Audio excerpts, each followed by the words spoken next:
Hello,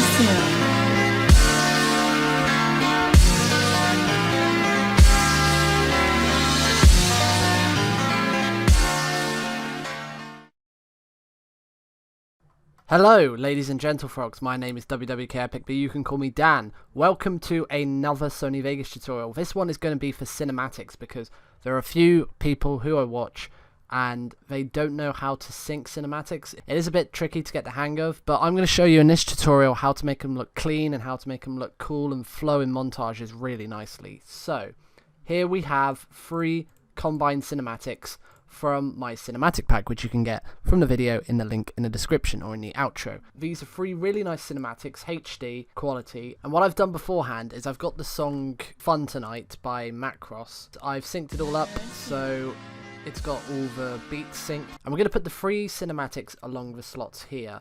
So first one we are going to drag onto the timeline. I'm going to create another audio channel quickly actually, and then just going to minimize this one and just turn it off so we don't have the audio in the background.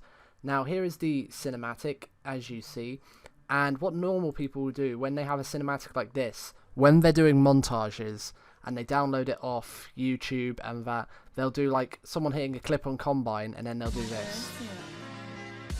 Something like that, and then they'll just play the montage and that just looks terrible. That really doesn't look good in a montage, because the whole idea with montages is you're doing a flow, so the montage is like same speed start to finish, and if you're slowing it down it's going to take away from the montage. It's not going to flow as nicely, it's not going to look as nice, and it's just going to look crappy and people won't enjoy the edit as much. But so what you're going to do is first of all have a rough idea of how quick the speed is going. Now when I've been recording Black Ops 3 cinematics by myself, if there's any soldier cinematics in Black Ops 3, I highly recommend you assume it's 0.3 speed. Now if you assume 1 is the speed for a good montage flow, then you want this at running at 1 as it is, so it's as if it's recorded at the speed of 1, if that makes sense. So what we're going to do is we're going to go to properties.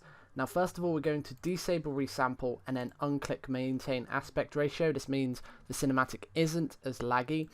And the second thing we're going to do is we're going to go to playback rate, which is how fast the video is playing itself.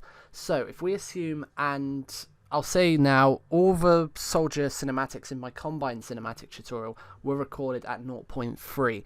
So if you want to go to the video and download these and practice, these were all at 0.3. So to get them up to 1, you have to find out what you need to times 0.3 by to get 1. And if you do 1 divided by 0.3, it is 3.3, if my maths is correct. So we're going to put it to 3.3 recurring, then click OK. Now, if I press play, there we go, it's playing at a nice 1 speed, because when you record cinematics in Black Ops 3, unless it's at 0.3, they all look jumpy. So in order to make it look clean and smooth, I record them in 0.3.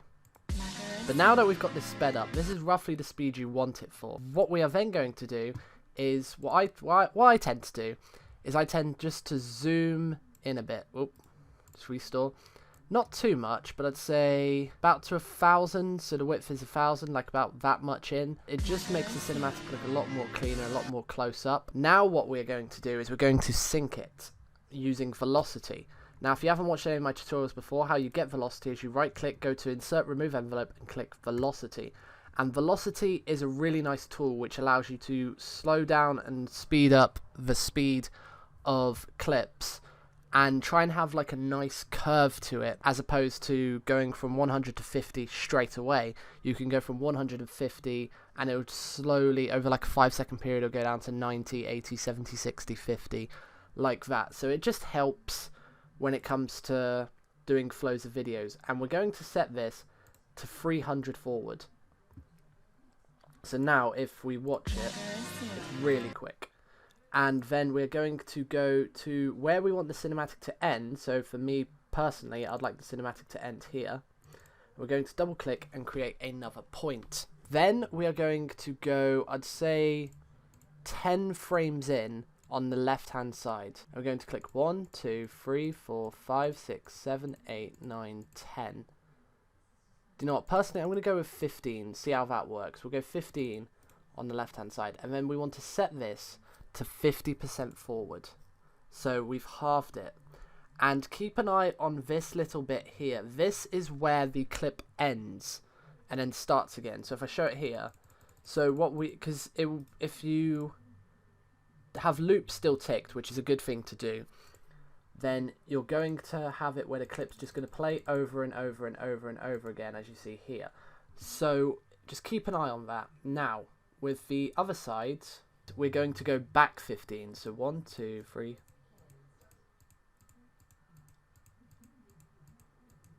And then we're going to double click, then click 50 on this side.